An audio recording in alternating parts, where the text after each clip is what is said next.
البدع والأهواء، أهل البدع العقائدية وأهل البدع السياسية. نقول بيننا وبينكم السلف، بيننا وبينكم الكتب، كان فيقول البدع بيننا وبينكم. بسم الله الرحمن الرحيم. الحمد لله حمدا كثيرا طيبا مباركا فيه كما يحب ربنا ويرضى. أشهد أن لا إله إلا الله وحده لا شريك له، وأشهد أن محمدا عبده ورسوله صلى الله عليه وعلى آله وأصحابه ومن تبعهم بإحسان إلى يوم القيامة. Amma ba'd. Kita masih pada pembahasan al-iman bil malaikah, yang asal kata dari al-malaikah apa? Dulu telah kita lewati dalam pelajaran apa? Ushulul iman. Nah, apa asal kata dari al-malaikah? Ingat ya Ridwan? Nah, malaikah mufradnya adalah al-malak, yang diambil dari kata al-aluk. Al-aluk maknanya ar-risalah. Nah, bermakna risalah. Nah, berarti malaikah adalah apa? Makhluk Allah Subhanahu wa taala yang Allah utus. Karena memang malaikat adalah utusan Allah Subhanahu wa taala dari jenis yang lain selain manusia. Sebagaimana Allah Subhanahu wa taala telah tegaskan bahwasanya para rasul-rasul Allah terdiri dari dua jenis. Rasul dari kalangan manusia dan rasul dari kalangan malaikat. Apa dalilnya? Lihat.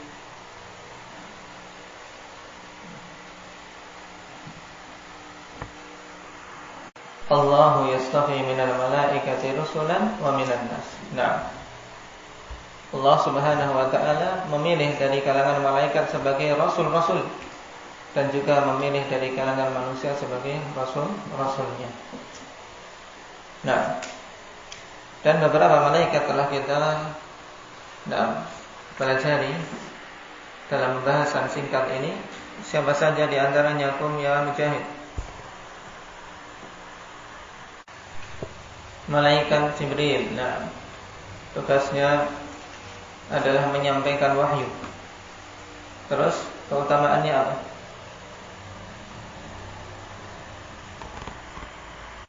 Nah, keutamaannya jelas, beliau adalah apa? Afdalul malaikah, malaikat yang paling utama. Jadi semua malaikat-malaikat Allah Subhanahu wa taala yang paling utama adalah siapa Mujahid? Jibril. Jadi kalau ditanya apa keutamaan Jibril? Nah, dia adalah malaikat yang paling utama dari semua malaikat-malaikat. Di antara sifat Jibril, Injilis ya. Injilis. Tinggal nanti. Di antara sifat Jibril,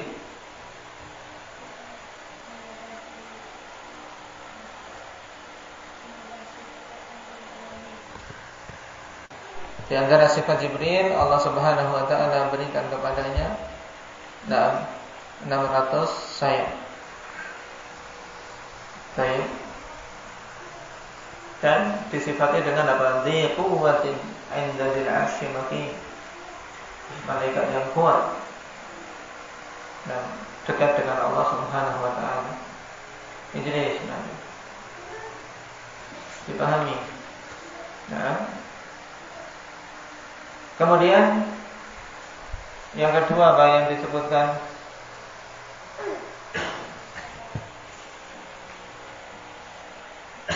Setelah Jibril apa? Mikail. Apa tugasnya?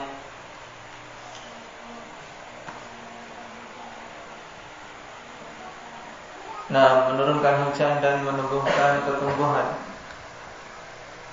Ini Mikail. Jadi dua malaikat yang utama, Jibril dan Mikail. Mana di antara dua malaikat ini yang orang-orang Yahudi sangat membencinya? Indah ya Hanafi. Orang-orang Yahudi dan meletakkan kebencian dan kecintaan sesuai dengan hawa nafsu mereka sendiri. Sampai-sampai di kalangan para malaikat ada yang mereka sangat membencinya. Siapa itu? Malaikat? Siapa? Dimas. Yang sangat dibenci oleh orang-orang Yahudi. Jibril. Mereka menerima Mikail tapi menolak Jibril. Mereka sangat membencinya. Kenapa? Alasannya, kok mereka membenci Jibril dan menyukai Mikail? Indah ya Ukasha.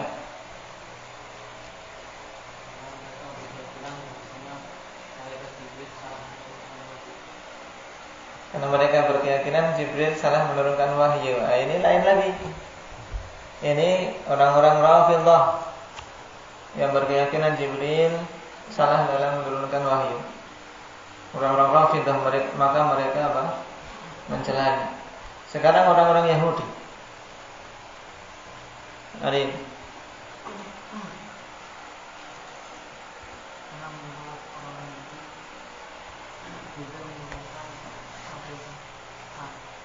nah, karena Jibril dialah yang turun dalam peperangan dan perkara-perkara yang mereka benci. Baik, turun dalam peperangan dan pembunuhan serta adab, sehingga mereka memusuhi Jibril. Sedangkan Mikail, yang malaikat turun membawa rahmat. Ini alasan orang-orang Yahudi. Maka Allah Subhanahu wa taala bantah dengan ayat di surat Al-Baqarah. Qul man kana aduwwan li Jibril fa innahu nazzalahu ala qalbika bi idznillah.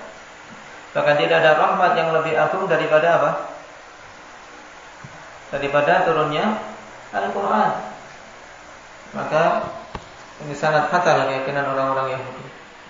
Sampai malaikat yang paling utama mereka benci. Dan hati-hati akhwanillah meletakkan kecintaan dan kebencian. Jangan sampai salah. Karena prinsip al-wala' wal bara'. Prinsip dalam meletakkan kecintaan, meletakkan saling bantu membantu. Dan sebaliknya al-bara' yaitu membenci dan berlepas diri, ini aturannya dalam Islam akhwanillah. Datang dengan aturan yang sempurna.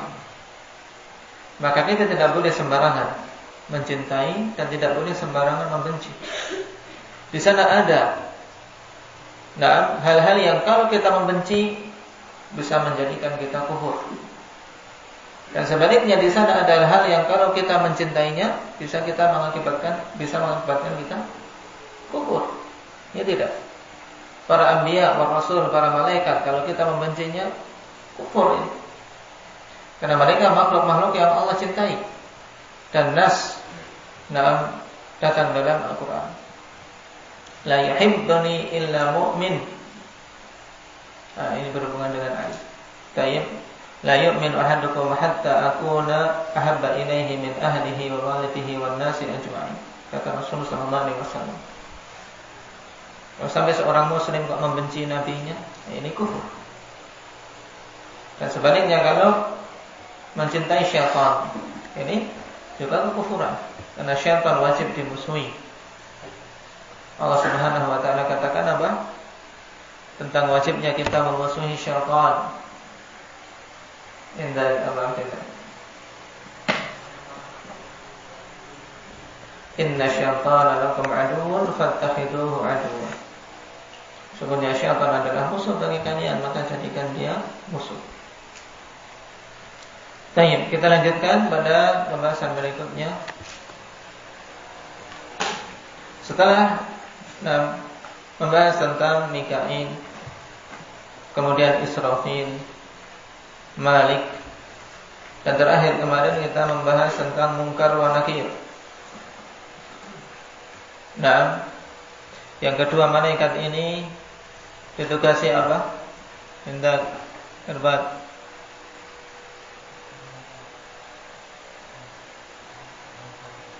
Memberikan pertanyaan di dalam kubur yang dikenal dengan fitnatul qabr. Yang wajib untuk kita mempersiapkannya dan mempersiapkan untuk bisa lulus dalam ujian tersebut bukan dengan menghafal, karena tidak ada faedahnya.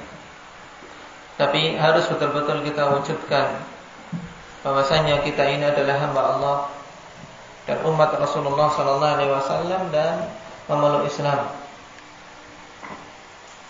Karena tanpa itu, walaupun kita hafal, tidak akan mendapatkan taufik dari Allah Subhanahu wa taala. Allah berfirman, "Yuthabbitullahu alladhina amanu bil qawli tsabiti fil hayatid dunya wa fil akhirah." Allah akan kokohkan orang-orang yang beriman di kehidupan dunia dan di kehidupan akhirat. Ayat ini akhwanifillah berhubungan awalnya dengan azab kubur. Bahwasanya Allah akan kokohkan orang-orang yang beriman ketika menghadapi fitnatul qabr, menghadapi pertanyaan yang diajukan oleh Munkar wa Nakir. Maka mari kita wujudkan keimanan tersebut dan terus-menerus kita pupuk. Karena sungguh keimanan akhwanifillah yazidu wa yanqus. Keimanan itu bertambah dan berkurang. Bertambah dan berkurang. Baik, ketika kita bekerja, ketika kita keluar, ini kita merasakan berkurangnya, maka segera di waktu-waktu yang dibutuhkan untuk menaikkan keimanan kita jangan disia-siakan. Makanya Allah Subhanahu wa taala syariatkan salat pada waktu-waktu yang telah ditentukan, karena di lain waktu itu manusia sibuk. Kemudian diingatkan dengan sholat duhur sehingga ingat kembali kepada Allah lagi, meneruskan kesibukan mereka. Diingatkan dengan sholat asar untuk ingat Allah lagi, dan seterusnya. Dan juga dengan majalisul ilm, karena dengannya akan bertambah keimanan. Sebagaimana kata Mu'adz bin Jabal, "Ijlis bina nu'min sa'ah." Mari duduk bersama kami mempelajari agama Allah, mengingat Allah, untuk kita meningkatkan keimanan. Baik. Pertanyaan yang ke-127. Kam hum hamalatul arsy yaumal qiyamah? Berapa jumlah malaikat pemikul arsy pada hari kiamat? Wal jawab 8. Jawabnya 8. Dan malaikat hamalatul arsy ikhwanifillah termasuk malaikat yang agung, yang dekat dengan Allah Subhanahu wa taala dan memiliki keutamaan tinggi dari malaikat-malaikat yang lain. Karena mereka memikul makhluk yang paling tinggi dan paling besar, yaitu Arsyur Rahman. Yang arsy ini ikhwanifillah merupakan saqful jannah. Atapnya surga, bagian atas dari surga.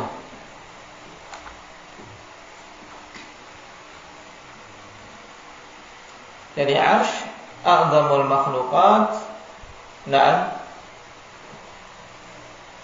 wa a'lal makhluqat, yaitu arsy adalah makhluk yang paling besar dan makhluk yang paling tinggi. Berarti malaikat-malaikat yang memikulnya juga malaikat-malaikat yang Allah Subhanahu wa taala berikan kelebihan dari yang lain. Dan perkara yang seperti ini kembalinya kepada iman. Kita beriman dengan khabar-khabar tersebut. Tidak perlu kita menanyakan bagaimananya. Karena pintu bertanya tentang bagaimana dalam masalah-masalah seperti ini tertutup. Apa dalil bahwasanya jumlah malaikat memikul arsy itu 8? Wa dalilu qauluhu ta'ala wa yahmilu arsya rabbika fawqahum yawma idzin 8. dan akan memikul arsy Rabbmu. Nah,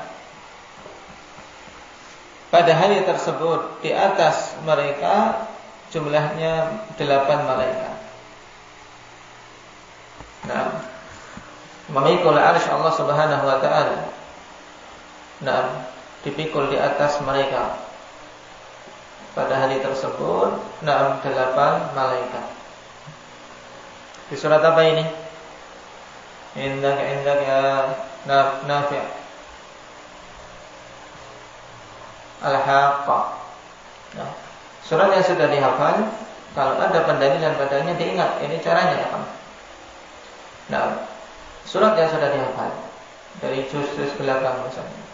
Di situ ada dalil pada suatu permasalahan, bagi permasalahan akidah ataupun permasalahan fikih, maka diingat-ingat. Kapan saja dibutuhkan untuk mengeluarkannya, bisa mengeluarkannya. Ini salah satu metode untuk apa? Memperkuat istinbat dari suatu hafalan. Karena hafalan, kalau seorang tidak dilatih mengambil istinbat darinya, juga apa? Tidak akan bisa mengeluarkannya. Nah, sehingga hafalan Al-Quran, bisanya ya hanya ketika apa? Membaca, Pak. Tapi ketika ingin mengambil faidah, mengambil hukum dari apa yang telah dihafal, sulit. Dan ini banyak. Betapa banyak mereka yang diberi kemampuan menghafal Al-Quran, bahkan dari kalangan ahlul bidah, tapi mereka tidak diberi taufik untuk bisa memahaminya. Mereka hanya menegakkan dari sisi bacaan, dari sisi huruf-hurufnya, tapi tidak menegakkan ahkamnya, tidak menegakkan hukum yang terkandung di dalam Al-Quran. Nah, dan bahkan sebagiannya membawa makna-makna sesuai dengan yang diinginkan oleh hawa nafsu. Di antaranya rekaman yang dikirimkan oleh sebagian ikhwah berhubungan dengan permasalahan yang sudah lama, yaitu masalah di mana kedua orang tua Nabi sallallahu alaihi wasallam. Baik. Dalam masalah ini, kewajiban kita adalah beriman terhadap dalil. Nah, dan apa? Perasaan dalam masalah ini tidak boleh dibawa-bawa. Karena sebagian kaum dalam mensikapi masalah ini, mensikapinya dengan membawa perasaan. Masa sih orang tua dari makhluk yang paling mulia kok di neraka? Kewajiban kita ya tunduk kepada dalil. Dan ini bukan penghinaan kepada sisi kenabian Nabi sallallahu alaihi wasallam. Bukan juga penghinaan terhadap Rasul sallallahu alaihi wasallam. Karena apa? Surga dan neraka bukan urusan makhluk. Bukan urusan makhluk. Nah, datang nas yang sahih. Nah, di mana Rasul sallallahu alaihi wasallam mengatakan ista'dzantu rabbi an astaghfira li ummi falam ya'dhanni. Aku meminta izin kepada Allah Subhanahu wa taala untuk memintakan ampun bagi ibuku, tapi Allah tidak mengizinkanku. Kenapa? Karena telah ditetapkan ibunda Nabi sallallahu alaihi wasallam meninggal di atas kekufuran. Baik. Kenapa? Karena memintakan ampun mereka-mereka yang mati di atas kekufuran terlarang. Kalau seandainya ibu Nabi sallallahu alaihi wasallam termasuk mereka-mereka yang selamat, akan diizinkan oleh Nabi sallallahu alaihi wasallam untuk dimintakan ampun. Maka Nabi sallallahu alaihi wasallam menangis. Menangis cuma apa? Tidak kemudian protes dengan hukum tersebut. Karena itu semua kembali kepada Allah Subhanahu wa taala. Maka beliau pun minta izin yang lebih ringan dari itu, yaitu fasta'dzantuhu an azura qabraha. Kemudian aku minta izin kepada Allah untuk menziarahi kuburnya. Fa'adzinali, maka Allah pun mengizinkan. Kenapa? kalau ziarah kubur, nah ini faedahnya kepada siapa? Kepada yang hidup. Nah, jika faedah kepada si mayit tidak mungkin, sebab Allah sudah tidak mengizinkan untuk memintakan ampunan, ya tinggal satu faedah, yaitu mengingat kematian. Ini tentang ibunda Nabi. Adapun tentang bapak Nabi SAW Abdullah, ini juga datang dalam nas dalam Sahih Muslim, yang tidak ada seorang ulama ahli hadis pun yang menyatakan kedhaifannya. Ketika datang seorang laki-laki bertanya, "Aina abi?" Di mana bapakku? Qala huwa finnar. Maka Nabi SAW menjawab, dia di neraka. Falamma qaffa, tatkala orang ini berbalik, sudah mau pergi dalam keadaan sedih tentunya. Namanya anak dapat berita seperti itu sedih, bagaimanapun keadaannya. Cuman ya tidak kemudian kita protes terhadap ketetapan Allah. Nah, Nabi SAW kemudian memanggilnya lagi. Dan mengatakan, inna abi wa abaka finnar. Sungguhnya bapakku dan bapakmu di neraka. Jadi perkara ini bapakku saja juga berada di neraka. Nah, kenapa? Karena itu ketetapan Allah Subhanahu wa taala. Dan sama sekali tidak ada celaan untuk Nabi sallallahu alaihi wasallam. Nah, kemudian sebagian kaum berusaha untuk memalingkan dalil-dalil yang sahih ini dengan berbagai macam cara. Kenapa? Karena tidak ridho, tidak rela. Kenapa kok Nabi sallallahu alaihi wasallam, orang yang paling mulia, orang tuanya ditetapkan demikian, dengan alasan bahwasanya orang tuanya hidup di zaman fatrah. Berdalil dengan ayat wa ma kunna mu'adzibina hatta nab'atha rasulah. Tidaklah kami akan mengadab satu kaum sampai kami mengutus seorang rasul. Cuman ashabul fatrah ikhwanillah, mereka tidak langsung diadab sampai diuji oleh Allah Subhanahu wa taala. Berarti ashabul fatrah diuji oleh Allah. Siapa yang mereka lulus dalam ujian tersebut masuk surga, dan siapa yang gagal masuk neraka. Tayyib. Taruhlah kedua orang tua Nabi sallallahu alaihi wasallam hidup di zaman fatrah. Maka apa? Berarti mereka termasuk deretan yang tidak lolos dalam ujian tersebut. Kenapa? Karena Nabi sallallahu alaihi wasallam telah menegaskan hasil akhir dari apa yang mereka dapat. Yaitu berupa apa? Berupa neraka Allah Subhanahu wa taala, wa iyadu billah. Kemudian yang ingin Anda sampaikan inti dari penjabaran di depan tadi berhubungan dengan apa? Memutar balikkan makna ayat, yaitu poin yang akan Anda sampaikan ini, yaitu mereka berdalil dengan ayat wa taqallubaka fis sajidin. Di surat apa ini? Saja tercengang ketika mendengar ini. Subhanallah, bisa-bisanya berdalil dengan apa? Dengan ayat ini untuk menunjukkan bahwasanya rentetan nasab Nabi sallallahu alaihi wasallam mulai dari sejak zaman Adam itu tidak ada satupun yang musyrik. Semuanya muslim. Surat apa? Asy-Syu'ara. Jadi maksudnya wa taqallubaka fis sajidin, yaitu apa? Berpindah-pindahnya benih yang nantinya akan keluar Nabi sallallahu alaihi wasallam ini dari apa? Orang-orang yang sujud. Mulai dari zaman Adam berpindah ke anaknya Adam, juga dia seorang yang sujud. Anaknya berikutnya sampai Ibrahim Ismail, terus sampai Nabi sallallahu alaihi wasallam. Ini makna ayat merupakan wa taqallubaka fis sajidin. Baik. Lihat. Kalau Seorang yang tidak memahami ayat ikhwanifillah ya cuma mantuk-mantuk saja. Oh iya ya mantap, ini ada dalilnya. Ada dalilnya ternyata dari Al-Quran bahwasanya kedua orang tua Nabi SAW Muslim. Nah, bahkan semua rentetan sanad, rentetan nasab dari apa? Muhammad ibn Abdullah ibn Abdul Muttalib, juga Abdul Muttalib Muslim. Terus ibni Hashim ibni Abdi Manaf, terus nah diurut, bahkan menyebutkan sampai apa nasab dari Ibrahim sampai Nabi Adam. Berani-beraninya ini.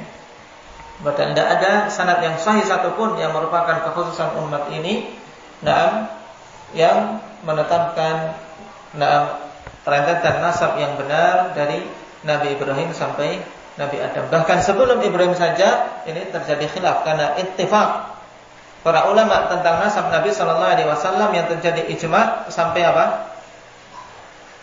Sampai apa?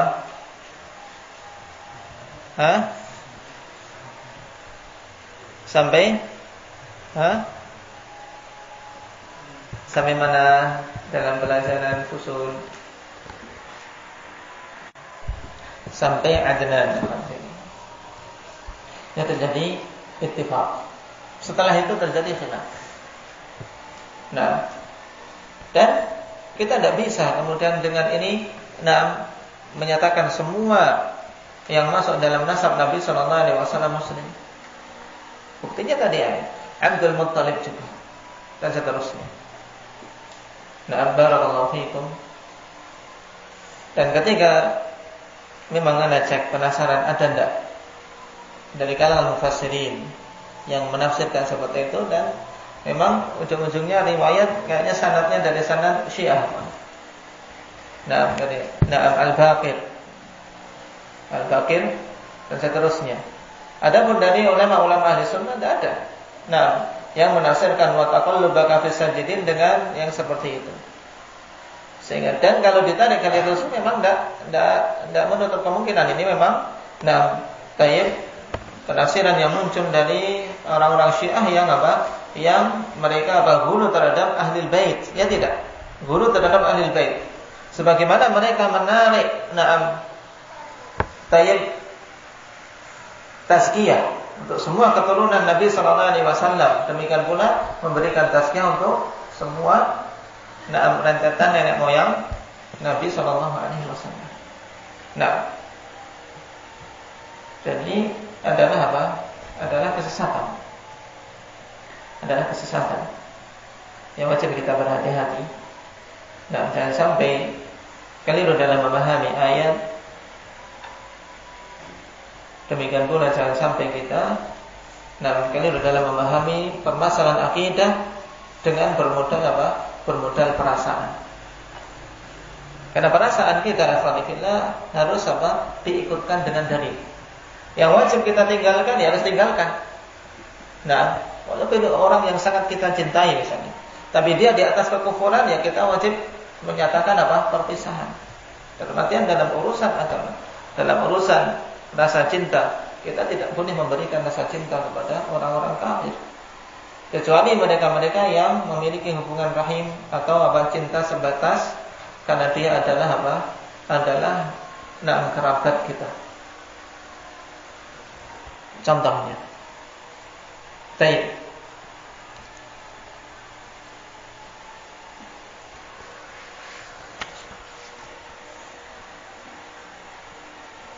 Kenapa sampai ke sini? Munasabahnya tadi. Untuk kita balik lagi.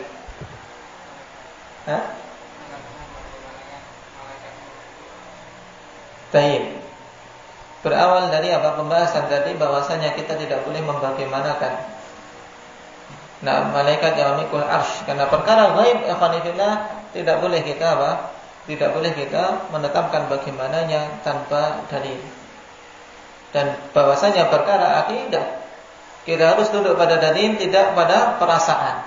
Nah, di sini tadi garis lurusnya untuk kita tarik ke faedah berhubungan dengan ayat tadi yang dijadikan dalil oleh mereka-mereka yang menyatakan bahwasanya orang tua Nabi dan semua urutan nasab beliau sampai Nabi Adam berada di atas keimanan, dan ini adalah apa? Keyakinan batil. Baik. Barakallahu fiikum. Nah, insya kita cukupkan sampai di sini, alhamdulillah. Dan karena